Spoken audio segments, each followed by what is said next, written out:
Hi there, it's Matt here, and welcome back to a new episode. And this episode is all about the science of beauty sleep and sleep wrinkles. And more specifically, what we're going to explore today is how sleep, and a lack thereof, affects our appearance in different ways. And we'll look at this in two different ways. First, we'll try to understand what happens when we don't get enough sleep in terms of our physical appearance, and why biologically our physical appearance actually changes as a consequence of a lack of sleep. So, and you may be thinking, that all sounds a bit cryptic, Matthew, what do you mean? We're going to explain things like dark circles under the eyes when you're not getting enough sleep. So that will be a first part, what happens when you don't get enough sleep.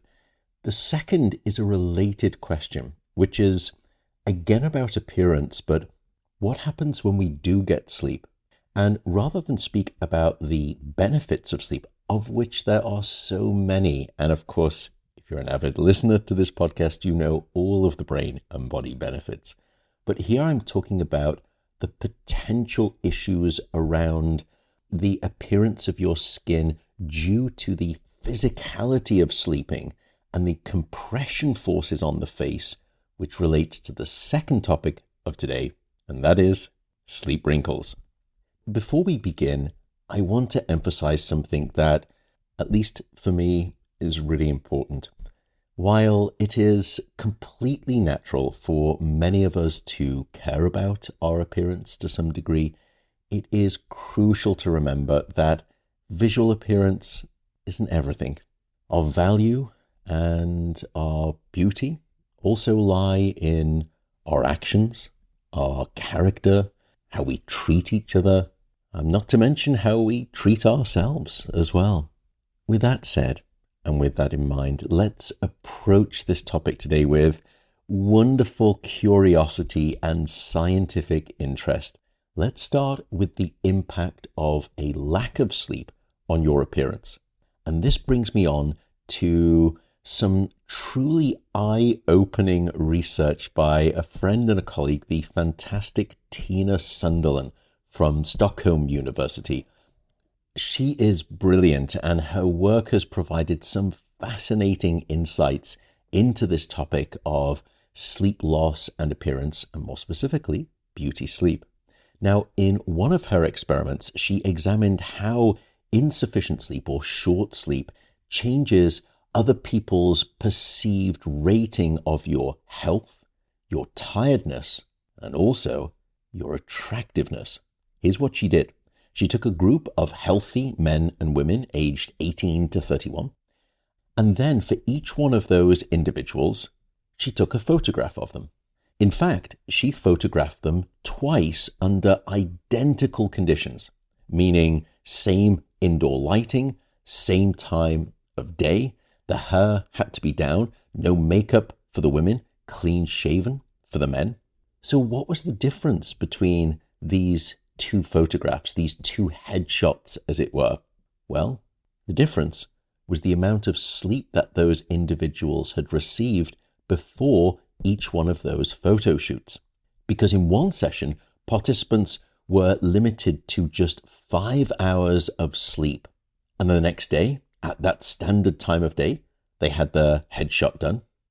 And in the other session, they had a full 8 hours of sleep. And then the next day, they came in, same time of day, same lighting conditions, and they had a repeat headshot.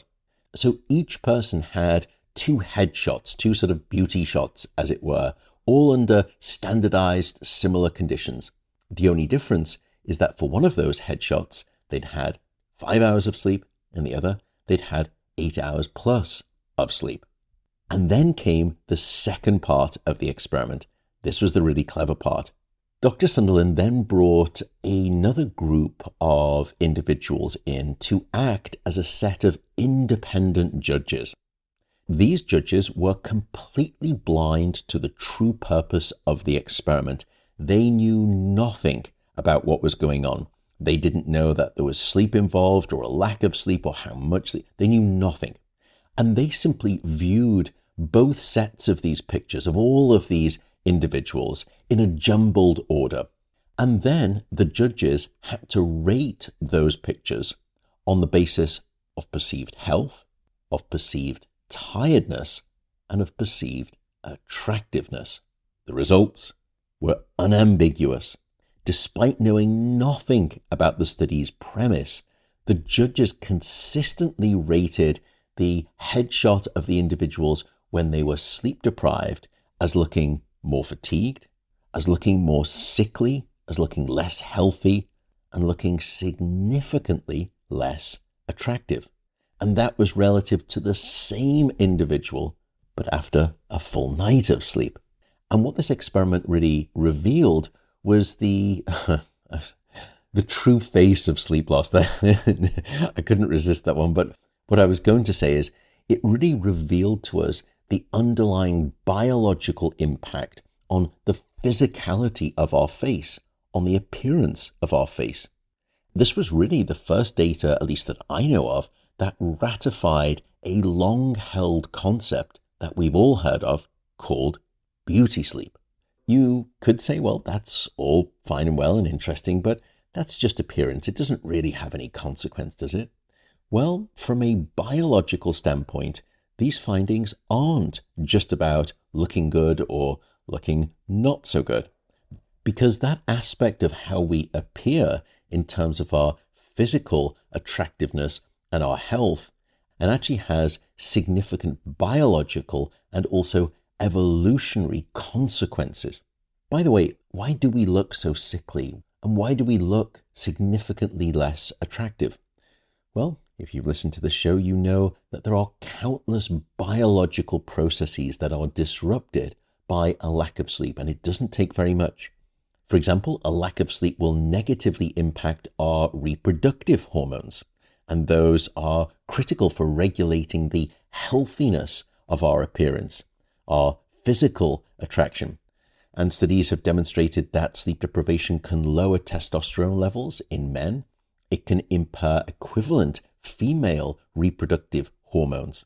It can even change and alter and distort menstrual cycles, as well as fertility.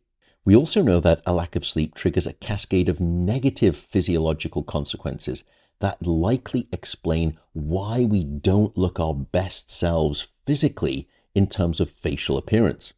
First, we know that a lack of sleep significantly increases the release of cortisol, which is a stress hormone, and high levels of cortisol can break down the collagen in the skin, leading to premature aging and pronounced wrinkles. Furthermore, a lack of sleep will reduce the production and the release of growth hormone, and growth hormone plays a critical role in cell repair and cell regeneration. And this lack of growth hormone can result in that sort of dull, saggy looking skin.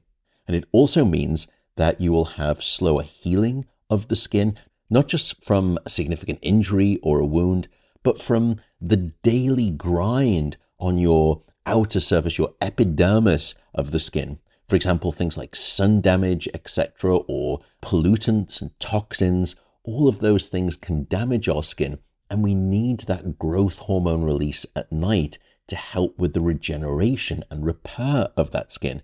And if you're not getting enough of it because of a lack of sleep, you diminish that healing pathway. And indeed, that brings me onto something I mentioned right at the top of the show, those dark circles around your eyes when you are sleep deprived or even just lacking sufficient sleep. You may be asking, why? Why is that true? Well, here are the reasons. When we don't get enough sleep, it will directly impact the appearance of the area surrounding the eye, particularly the under eye area. First, sleep deprivation causes the blood vessels under the eyes to dilate. And this increased blood flow makes these vessels more visible through the thin, delicate skin area that sits just below your eyes. And the result is those notorious dark purplish hue colors that sit beneath your skin. But that's not all.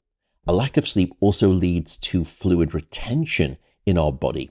And when we are horizontal for extended periods during sleep, it allows the fluid to drain away, essentially to normalize, so you produce nice flat skin, But without adequate sleep, because you're often more upright for more hours, that fluid will pool underneath the eyes, causing that puffiness and that swelling that is so indicative.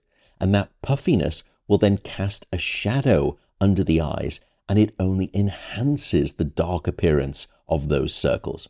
Furthermore, we also know, as I mentioned, that sleep loss will decrease collagen production in our skin. And collagen, as I mentioned, it's crucial for maintaining skin elasticity, but also the thickness of the skin. And because of that reduced collagen, the skin under our eyes becomes thinner and more translucent. And once again, that makes those microvascular vessels even more visible, exacerbating those darker colors around the lower areas of the eyes. And I should probably come back to cortisol, by the way.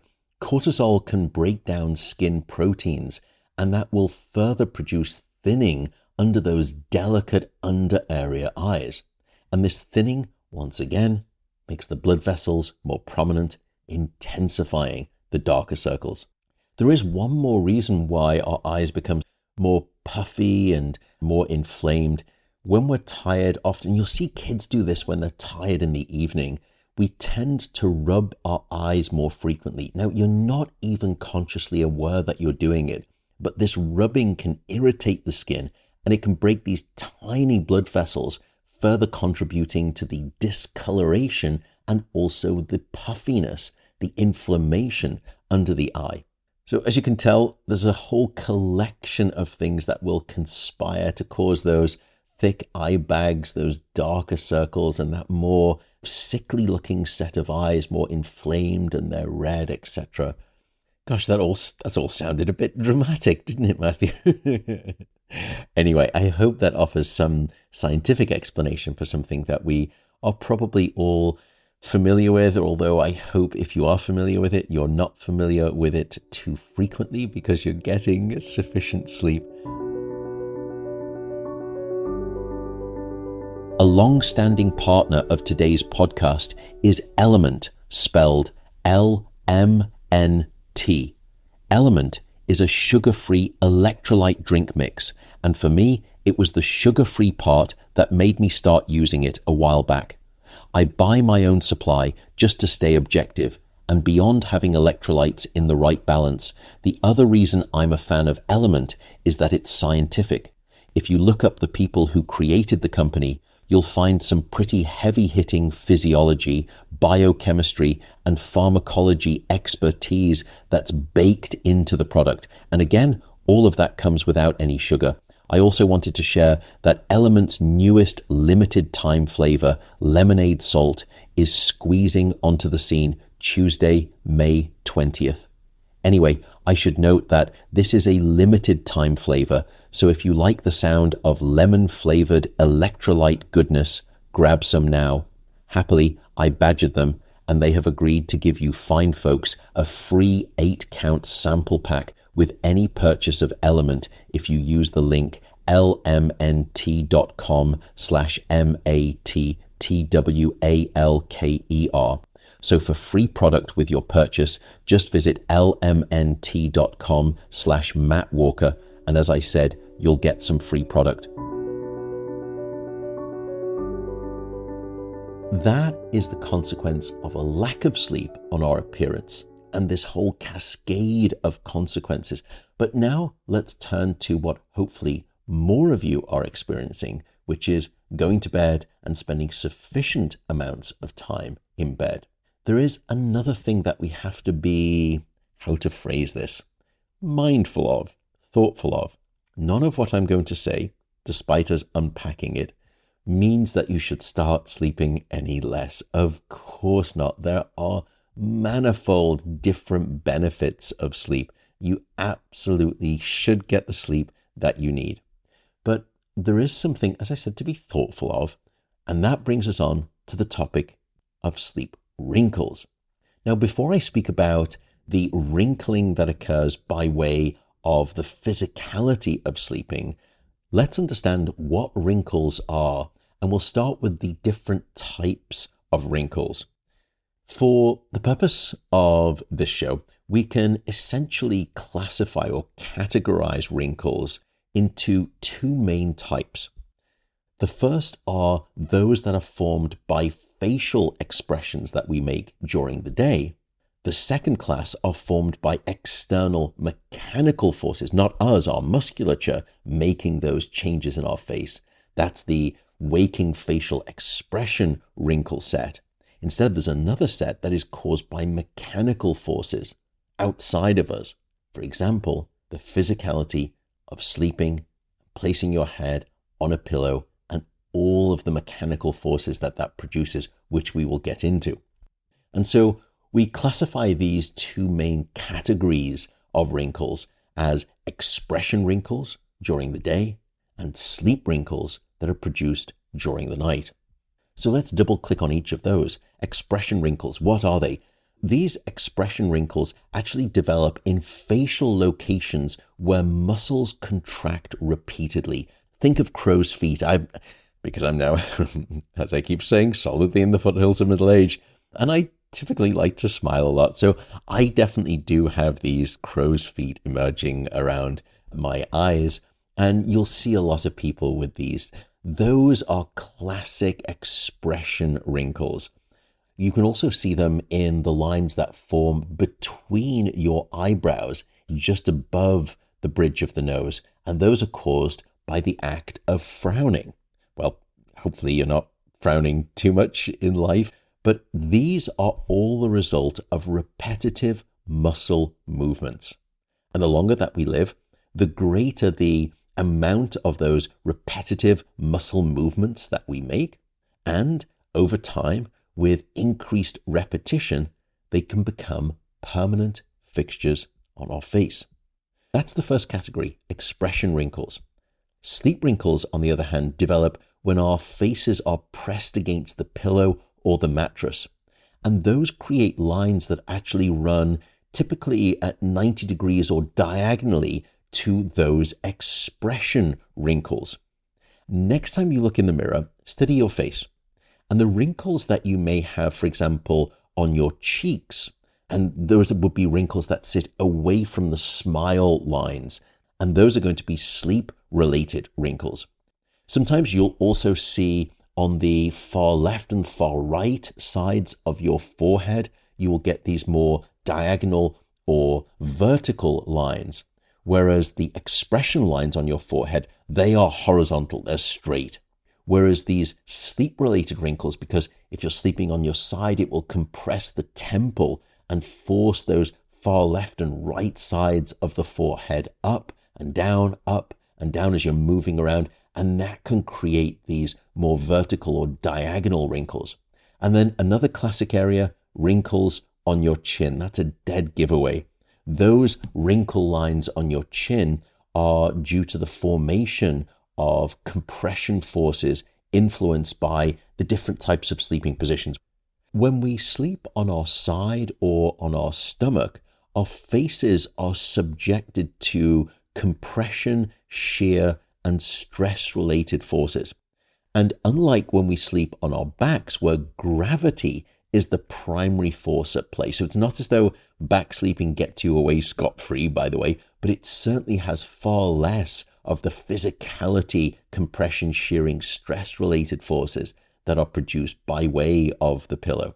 And it is those latter forces that can cause the facial tissue to stretch and to compress. And over time, hour after hour, night after night, year after year, decade after decade, that can lead to the formation of these things that we call sleep wrinkles. The tricky news is really brought by way of the dominant position in which we as a species will sleep. Now, I know lots of people will say, I'm a side sleeper, I'm a front sleeper, I'm a back sleeper. No one is categorically, absolutely, singularly any one of those. We actually all switch between the three positions, but many of us will have a dominant preference for one of those three positions. And it turns out that if you look at the average human being, at least, they will spend about 65% of the night on their left side or on their right side. But as I said, you will still be sleeping in all three of those positions. So all three of them will take up some component of that pie chart time distribution, as it were. This, once again, just like expression wrinkles, comes down to number of repetitions. The older that you get, the greater the probability that you will have wrinkles. Now, of course, there's other factors too. For example, the amount of sun exposure that you have, the amount of pollutant exposure, whether you're taking care of your skin or not, all of these things matter. But age by far and away is the principal main factor that will dictate the wrinkling of the face. And as we are aging, and also due to these mechanical movements of facial expressions during the day and the physicality of the pillow and the mattress at night, those things will actually change the different layers of our skin. So the outermost layer of your skin is called the striatum corneum. Think of it almost like a protective barrier. That's the outer surface. And that protects you from external things in the environment. That's your first line defense, as it were. The level below that is the dermis. And that layer of skin beneath the outer surface, the sort of the epidermis, that is also a critical layer. The dermis will be the place where it contains the rich blood vessels, the hair follicles, and all of those nerve endings that provide sensation to your brain. The thermal sensations, the mechanical sensations of touch, etc. And the dermis is also the layer where you get much of the nourishment distribution of the skin. When we are young, the reason that our skin looks so young and plump and so elastic is because the dermal layer is flush with lots of collagen, lots of elastin fiber quality, lots of proteoglycans, and also packed full of water content. And that set of four things makes that youthful skin nice and taut and stiff, but it also is very elastic and it has a very eager rebound capacity. Sadly, as we get older, the tissue in these two layers begins to flatten. And as a consequence, the skin loses its taut, stiff, elastic capacity.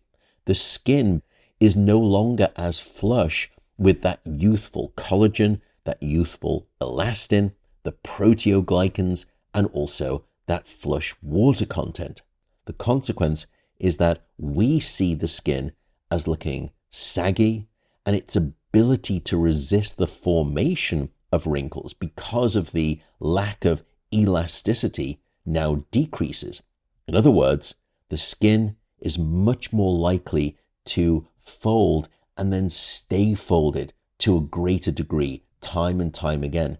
And the longer that happens, the greater the probability of a permanent wrinkle. So that is an explanation of the underlying mechanisms and the biology of wrinkles and these two different forms of wrinkles. So for, it must be at least a decade now, I have been an avid, probably more like rabid consumer of protein shakes. But the hard thing, honestly, in the supplement space, if you really understand and do your diligence, is this critical thing called trust. It is very hard to find a brand that you can truly trust. That's when I came across the company Puri and the really impressive founder. Even though I'm sure it makes them less profit versus other quick and loose companies, Puri takes quality more seriously than any company I've ever seen before. They have so many offerings, protein powders galore, but lots of other additions. But that's what I was focusing on here. Why did I choose them? Well, it's really for four specific reasons. Number one, they are free from hormones. Number two, they are free from GMOs. Number three, they are free of any pesticides. And number four, and this is the critical confidence part, every single batch is third-party tested for over 200 harmful contaminants, things like heavy metals, etc. All you have to do if you are a neurotic nerd like me, you can even scan the QRI code on the back of the product to get the third-party independent laboratory test results. That's how much trust and confidence they place in their product. By the way, if you want a recommendation, go for the dark chocolate flavored protein powder. It's just exceptional. In fact, it's wonderfully addictive. I didn't just say that. Anyway, it delivers 21 grams of protein per serving. And for folks of my podcast right now, you can save 20%. So go over to puori.com/Matt Walker, and that is spelled PUORI.com, Matt Walker. So again, that is PUORI.com/Matt Walker, and you will get 20% off your product. What you probably want to hear most of is, how do we mitigate against wrinkles? What are the strategies to try to minimize sleep wrinkles? Well, we certainly know that there is a big and very flourishing industry that is targeting expression wrinkles. And these are methods such as neurotoxins like Botox and also fillers. And those things seem to be very helpful and very effective at managing some of those expression wrinkles. But managing sleep wrinkles is a little bit more challenging. Nevertheless, we do have some suggestions. Some of them are backed by some pretty good science. Others, the science is a little bit nascent, but I'll go through them. And essentially, you can group them into 5 overarching methods to help mitigate sleep wrinkles. The first is sleep position.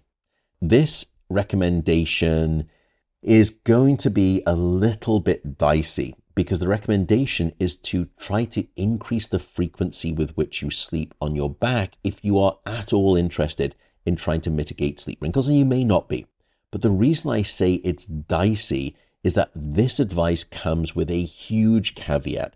If you have sleep apnea, or if you're someone who snores, by the way, if you're gasping for breath and you're snoring and you haven't had an at-home sleep test for sleep apnea, please do it. It will elongate your lifespan and your health span if you do have sleep apnea and you get treated.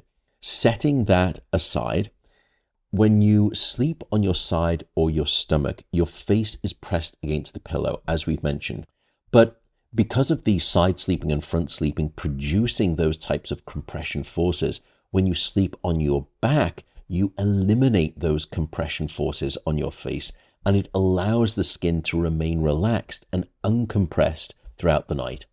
And if back sleeping is a challenge for you, you can consider using clever pillow surround supports. You can buy these different things, or you can just get all of your pillows, and I've seen pictures of people creating these little pillow igloos or these pillow pontoons that they get inside of, and it almost forces you that you can't go anywhere. You're just locked in there on your back and you're staring at the ceiling. And anyway, that's the first suggestion, again with that big caveat. The second is to use silk or satin pillowcases. The mechanism here relates to friction, but also moisture retention. Cotton pillowcases, whilst they are very comfortable, and I can attest to that, they can create significant friction against your skin as you move during sleep, and the friction can tug and pull at your skin, potentially leading to those shearing forces resulting in wrinkles over time. We also know that cotton absorbs moisture from your skin and also from your hair.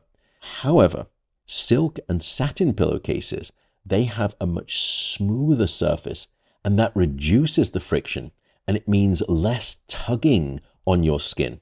We also know that silk and satin pillowcases are better at helping your skin retain that moisture. In other words, they don't try to absorb away the moisture from your skin. And when you keep that level of hydration, it maintains to a greater degree the skin elasticity. And the greater the hydration of the skin at night, the greater the elasticity and the less frictional forces, all of those will help reduce the probability of wrinkle formation. The third really comes back to what I've just described, which is skin hydration.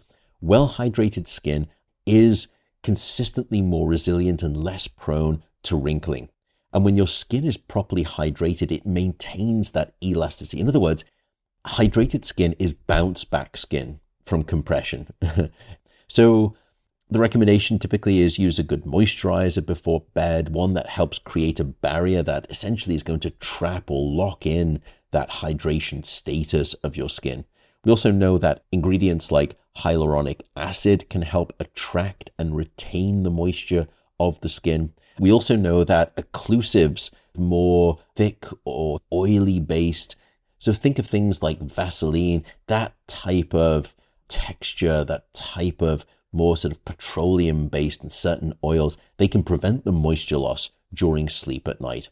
And once again, the more hydrated the skin, the more resistant it is to the formation of sleep wrinkles.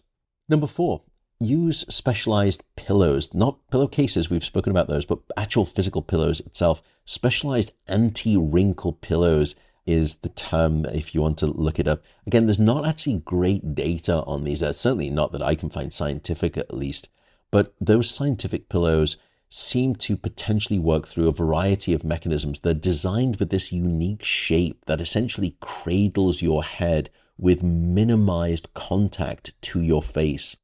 And this reduces the area of the skin that is subjected to those compression forces throughout the night. Other manufacturers will use materials like memory foam or water-filled chambers, and they try to distribute the pressure on the face more evenly, therefore reducing peak compression points on your face. We also know that certain pillows are designed to help train you to sleep on your back, which comes back to an earlier point, and making sort of side sleeping or stomach sleeping less comfortable as a consequence. I'm not entirely sure that that's a good idea. Any of these things that disrupt your sleep or make your sleep more difficult are just not going to be worth it. Sleep is so critical, so don't start trading those things just to try to get these benefits. But of course, if it's not causing you any disruption, feel free to lean into them fully. The final suggestion is using topical retinoids. Retinoids, which are derivatives from vitamin A, have been really quite well scientifically validated to improve skin elasticity and reduce the appearance of wrinkles, including sleep wrinkles. Retinoids will speed up the rate at which old skin cells are replaced by new ones, and that will help reduce the appearance of those fine lines and those wrinkles. We also know that retinoids will stimulate the production of collagen, and that protein gives skin its structural rigidity and also its elasticity, and it can help the skin bounce back more easily from sleep-induced compression forces. We also know that those retinoids can improve skin thickness, and specifically those retinoids can increase the thickness of the epidermis and the dermis layers that we were describing before. And by thickening those, it will increase the resilience of the skin to those external pressures, those pressures that we typically face during sleep. And finally, I should note that there is some aspect of potential skin repair, that retinoids can help repair aspects of sun damage and other forms of damage. I think that's a little bit less clear. All of which is to say, however, that by incorporating a retinoid into your nighttime skin care routine, if you would prefer to do that, if that is one of your things, and again, doesn't have to be your thing. I'm not trying to recommend that this is what everyone has to do. This is just your own taste preference. And by the way, if you are going to consider those retinoids, just do it under the guidance of a dermatologist. Please do that. It's definitely wise. So there you have it. The science behind beauty sleep and sleep wrinkles. We've explored how a lack of sleep affects our appearance, and we've understood that there are, in fact, different types of wrinkles that will develop on our face. We've learned how to identify those different types of wrinkles. We've understood exactly why sleep produces a different form of wrinkling on our face relative to daytime waking expression wrinkles. And then we've spoken about some ways that some strategies where we can de-risk the probability of sleep-related wrinkles. But just again, to reiterate, while we have discussed here the importance of managing sleep wrinkles, it's essential, it's so essential to remember that true beauty and attractiveness, it also comes from within. And I think it's actually a healthy thing to embrace the natural aging process with grace. Not to say that if you have the taste preference to try to help slow that process down, absolutely. I think that that's wonderful too. But I also think it's wonderful just to focus on our inner well-being as importantly. Anyway, was this episode useful? Did you find it interesting? Was it meaningful? Let me know on social media. I will read those comments, by the way. And if it wasn't helpful or it wasn't particularly interesting to you, then tell me what topics you would like to hear about. And again, I'm setting myself up here, but if you would like all of these podcasts, like a few other podcasters out there in this space, if you would like them to also be filmed to camera so you can watch them on YouTube and get clips of them going, I will do that as long as you wish it. I don't want to put a poll out, but anyway, with all of that said, thank you for tuning in. Thank you for listening. Thanks for your dedication to sleep. I said, no need to go and leave. I don't know why people say that, leave a 5-star rating and click and subscribe. All I would ask of you is, if you are enjoying this, please share this episode and this podcast with other people. It's the best way for us to try to spread the good word of sleep and try to continue to expand this mission of trying to solve the global sleep loss epidemic. So I will finally say thank you, good night, take care. I'll see you next time. Bye for now.